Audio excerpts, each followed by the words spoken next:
Ya, puji Tuhan, mari bersama kita lihat di dalam Amsal pasal ke-16 dan kita akan membaca di ayat yang ketiga.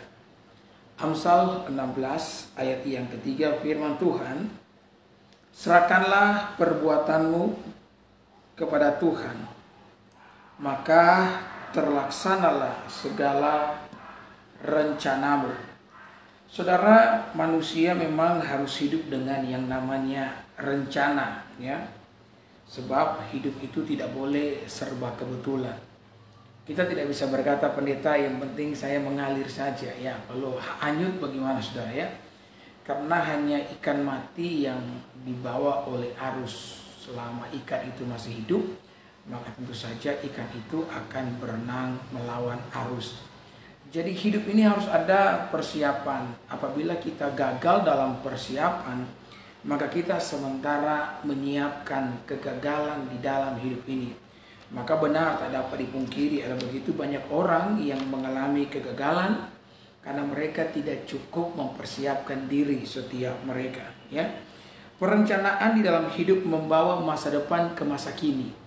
Jadi kalau engkau berencana, engkau hidup dengan rencana, maka engkau sementara membawa masa depanmu yang jauh di sana ke masa sekarang. Sehingga engkau tahu apa yang perlu engkau kerjakan di hari ini berkenaan dengan masa depan saudara. Jadi dengan kata lain, kalau orang itu tidak punya rencana kehidupan, maka dia tidak tahu apa yang hendak dikerjakan sekarang. Maka itu baiknya pada saat ketika kita hidup dan hidup dengan yang namanya rencana. Nah, pada saat saudara telah berencana di dalam kehidupan ini, Alkitab mengatakan dalam Amsal 16 ayat yang ketiga bahwa rencana kita perlu serahkan, ya. Kita perlu menyerahkan rencana kita kepada Allah. Kenapa kita harus menyerahkan rencana kita kepada Allah? Ketika engkau telah berencana dengan hidup ini, Alkitab menyarankan kita bahwa semua rencana kita itu harus kita serahkan. Nah, ada beberapa alasan. Salah satu di antaranya karena manusia ini cenderung mengkhawatirkan segala sesuatu. Ya, kita itu cenderung khawatir. Ya, maka agar saudara tidak khawatir dengan rencanamu, dengan hidupmu, maka engkau perlu menyerahkan semua rencanamu ke dalam tangan Tuhan. Saudara, ketika kita mengkhawatirkan segala sesuatu, maka ya hal itu akan memperburuk yang namanya keadaan. Kalau kita membaca dalam Ayub pasal 3 di ayat yang ke-25 mengatakan bahwa apa yang saya takutkan, apa yang saya khawatirkan, justru itulah yang terjadi kepada saya. Jadi hati manusia itu bagaikan magnet, saudara-saudara. Dan kita akan menarik segala sesuatu untuk datang kepada kita sesuai dengan kondisi hati. Kalau kita khawatir, maka kita akan menarik hal-hal yang tidak baik. Ketika engkau hidup beriman, maka engkau akan menarik hal-hal yang baik. Jadi hidup beriman akan membuat kita mengalami kebaikan. Sementara ketika engkau terus-menerus hidup di dalam kekhawatiran, maka engkau akan banyak mengalami hal yang buruk. Ya. Baik buruknya kehidupan ini yang dapat kita jalani tergantung daripada kondisi hati. Ya, ketika hati kita penuh dengan iman, hati kita penuh dengan pengharapan, ya, sekalipun mungkin kita akan mengalami keburukan, tetapi percaya saudara-saudara akan ada banyak kebaikan yang engkau rasakan ketika engkau melewati semuanya itu. Alkitab mengatakan, mintalah maka kamu akan menerima, cari maka kamu akan mendapat, ketok maka pintu akan dibukakan bagimu. Saudara, hal ini tidak hanya berlaku untuk hal yang positif. Dalam pengertian ketika engkau mencari hal yang baik, engkau dapat yang baik. Mengetok, meminta yang baik, maka engkau dapat. Hal ini juga berlaku loh untuk hal yang negatif. Kalau saudara terus-menerus mencari yang negatif, saudara akan ketemu. Makanya kenapa kita tidak boleh mencari kesalahan orang lain. Kalau engkau berusaha menemukan kesalahan orang lain, kurangnya orang lain, negatifnya orang lain, engkau tetap akan menemukannya. Karena apa yang engkau cari, itu yang engkau dapat. Nah, mencari itu sama seperti mengharapkan. Ya. Ketika engkau khawatir, perhatikan ini, engkau sementara mengharapkan, mencari hal yang buruk. Sementara ketika engkau beriman, engkau sementara mencari dan mengharapkan apa yang baik. Itulah sebabnya sekali lagi dalam ayat pasal 3 ayat 25 dikatakan di sana bahwa apa yang kukhawatirkan, yang kutakutkan, itulah justru yang terjadi.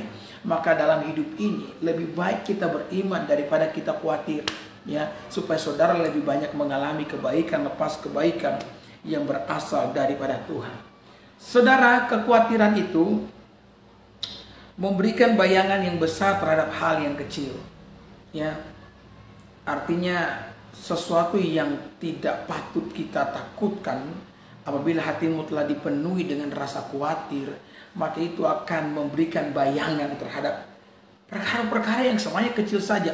Sehingga ketika saya tidur di satu malam, dan sekitar jam 1 malam itu, saya, saudara, dikagetkan dengan sebuah suara, dan saya pikir itu adalah pencuri yang berusaha masuk ke dalam rumah, ya. Maka tiba-tiba hati saya dipenuhi dengan kekhawatiran. Segala macam pikiran negatif mulai masuk, segala macam kemungkinan buruk mulai terbayang dalam benak saya. Maka saya bangun dari tempat tidur saya dengan perasaan gemetar, ya kan? Karena suara itu begitu kuat, seperti ada seseorang yang berusaha untuk masuk dari pintu yang tertutup, ya. Setelah ketika saya memberanikan diri untuk melihat dari mana sumber suara itu, saya menemukan ternyata itu adalah seekor tikus, yang memang tikus itu ukurannya cukup besar juga, yang sementara menggerogoti daun pintu. Dia mau lewat dari bawah daun pintu itu, ya, dari celah antara pintu dan lantai.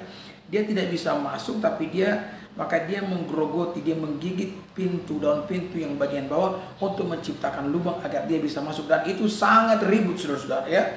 Kenapa yang saya lakukan? Saya mengambil yang namanya sandal dan saya lemparkan ke daun pintu tersebut, dan tikus itu lari berhamburan.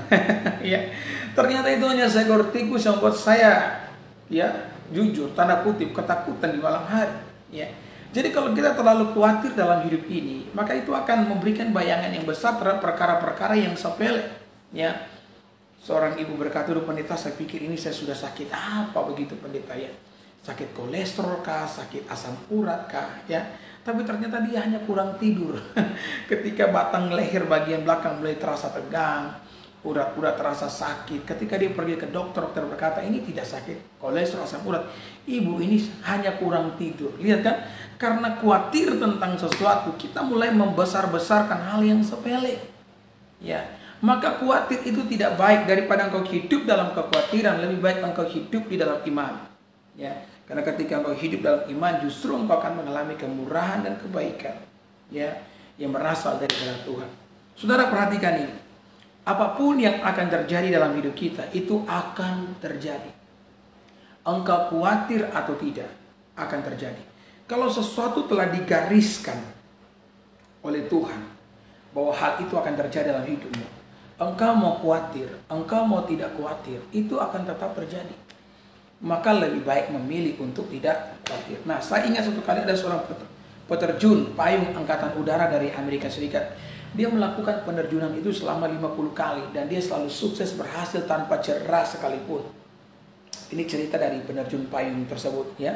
Kemudian saudara-saudara, satu kali ketika dia pensiun, dan pertama kali ketika dia di rumahnya sesudah dia pensiun, dia tersandung, dia jalan di ruang tamu, dia tersandung dengan karpet, dia langsung jatuh dan menabrak saudara-saudara meja. Saudara tahu apa yang terjadi? Ketika dia menabrak meja, 3 tulang rusuknya patah, saudara. Saudara tahu di rumah sakit dia ngomong begini, "Selama saya menjadi penerjun payung, saya selalu mengalami kekhawatiran, ketakutan ketika saya harus lompat dari pesawat ke bawah, ya kan? Segala macam kemungkinan buruk yang akan terjadi mulai terbayang dalam pikiran saya. Pikiran parasut tidak terbuka, atau saya mendarat dengan begitu keras sehingga melukai kaki atau patah kaki atau bagaimana." Tetapi ketika saudara-saudara dia melakukan penerjunan, selama dia dalam karirnya sebagai seorang tentara, 50 kali loh dia terjun payung, dan apa yang dia khawatirkan justru tidak pernah terjadi, ya. Tetapi apa yang tidak pernah dia khawatirkan, tersandung karpet, menabrak meja dengan 3 tulang rusuk yang patah, ya. Justru itu yang terjadi. Apa yang tak pernah dia khawatirkan justru terjadi. Apa yang Ya, dia khawatirkan justru tidak terjadi. Jadi dalam hidup ini kalau Tuhan sudah menggariskan sesuatu, engkau mau khawatir atau tidak pun, ya, maka hal itu akan terjadi. Maka kekhawatiran itu hanya menambah beban yang tidak perlu dalam hidup ini. Ada begitu banyak orang di luar sana, bahkan mungkin engkau yang mendengarkan saya menyampaikan firman di hari ini. Ya, sebenarnya beban hidup yang kau pikul itu tidak terlalu berat. Ya. Karena memang Tuhan sendiri telah berjanji dalam firman-Nya bahwa Tuhan tidak akan pernah memberikan pencobaan-pencobaan yang melebihi batas kekuatan setiap kita. Lalu kenapa ada begitu banyak orang di luar sana yang hancur dengan pergumulan yang mereka alami? Oleh karena mereka mengkhawatirkan segala sesuatu, khawatir menambah beban yang tidak perlu terhadap masalah yang engkau tanggung di hari ini. Seandainya engkau mau menjalaninya dengan ucapan syukur, menjalaninya dengan iman, maka saya sungguh percaya saudara-saudara, seberat apapun pergumulan yang engkau alami, engkau mampu menanggungnya. Ya, karena Tuhan tidak akan pernah membiarkan kita menanggung beban yang melebihi batas kekuatan setiap kita. Maka hari ini saudaraku yang diberkati oleh Tuhan, sekali lagi berhentilah untuk khawatir. Ya. Dan serahkanlah hidupmu kepada Tuhan, karena Dia adalah Allah yang memelihara kehidupan setiap kita. Ya, saya teringat satu kali saudara-saudara yang namanya Martin Luther King, ya, yang ini yang bukan yang junior ini ya, tapi yang senior.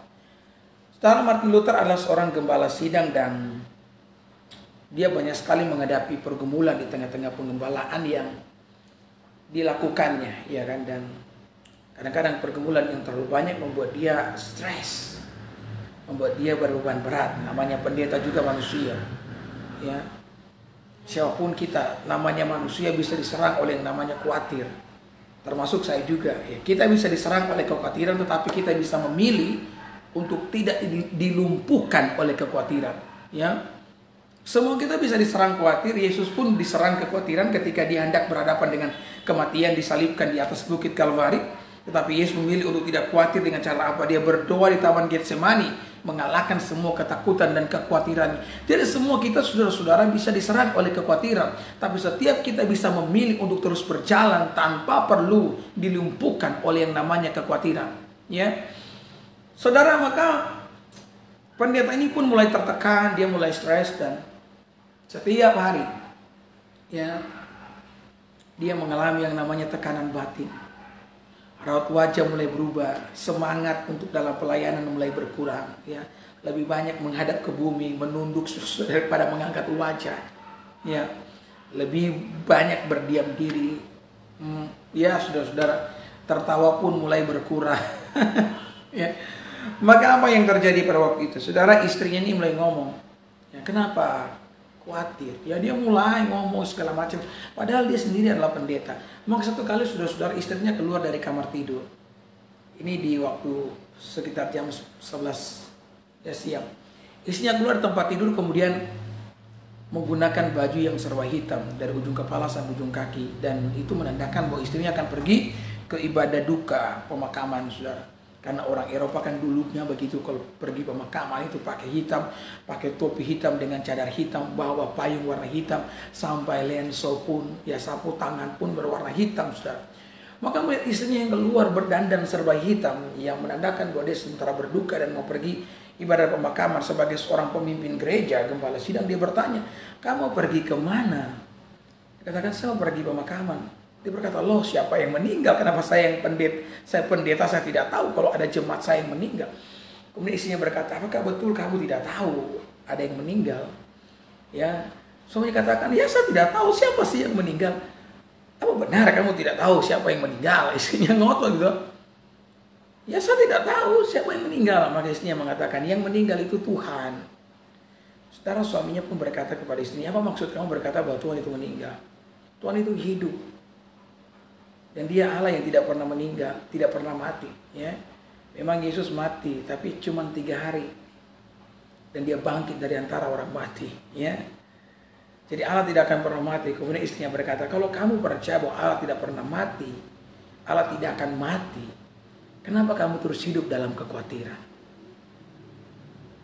Ya. Saudara, semua kita ini percaya kan kalau Tuhan itu hidup.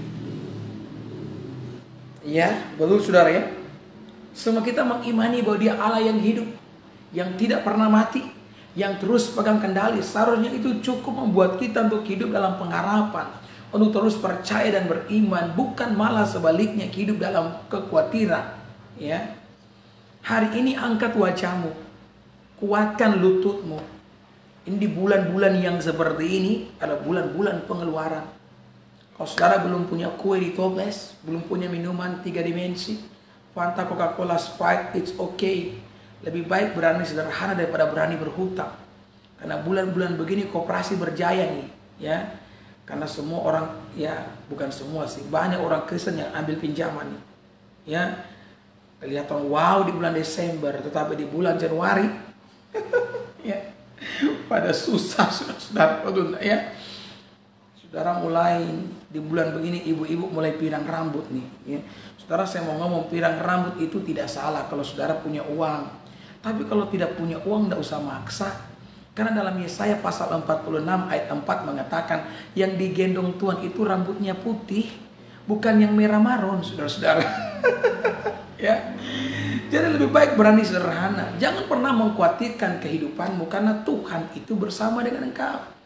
Karena Natal juga kan bicara soal kesederhanaan. Saya tidak tahu sudah berapa malam Natal yang saya hadiri, ibadah malam Natal yang sudah saya hadiri. Yang pasti mungkin sudah lebih daripada 10 malam ibadah Natal begitu.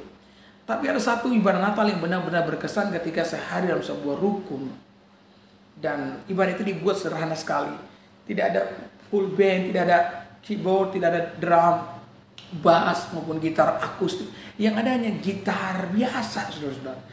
Dan ketika menyanyikan lagu Malang Kudus, sunyi senyap, ketika lampu dimatikan dan semua orang menyalakan lilin, itu benar-benar hikmatnya terasa di dalam ibadah yang seperti itu. Karena memang Natal yang sesungguhnya adalah kesederhanaan. Amin. Ya. Jangan ambil hutang banyak saudara-saudara di bulan Desember. Nanti di bulan Januari banyak nih yang akan kena serangan jantung. Karena saudara-saudara, penyakit jantung bukan hanya karena faktor cemilan, tapi karena faktor cicilan. 2 hal yang bikin jantung berdetak cepat. Yang pertama jatuh cinta, yang kedua jatuh tempo. Ya. Saya berdoa nih biar semua saudara hidup dalam damai sejahtera, dengan pengharapan daripada Tuhan tanpa ada khawatir. Karena engkau tahu hidupmu dipegang oleh tangan Tuhan. Saudara, kekhawatiran tidak pernah memperbaiki masa depan. Justru kekhawatiran akan merusak masa kini. Kalau engkau terlalu banyak khawatir, masamu yang sekarang itu akan dirusakkan oleh kekhawatiran. Dan kalau masa sekarang dirusakkan oleh kekhawatiran, itu juga akan merusakkan masa depan setiap kita. Maka hari ini serahkanlah segala kekhawatiranmu kepada Allah, karena Dialah yang memelihara setiap saudara. Amin.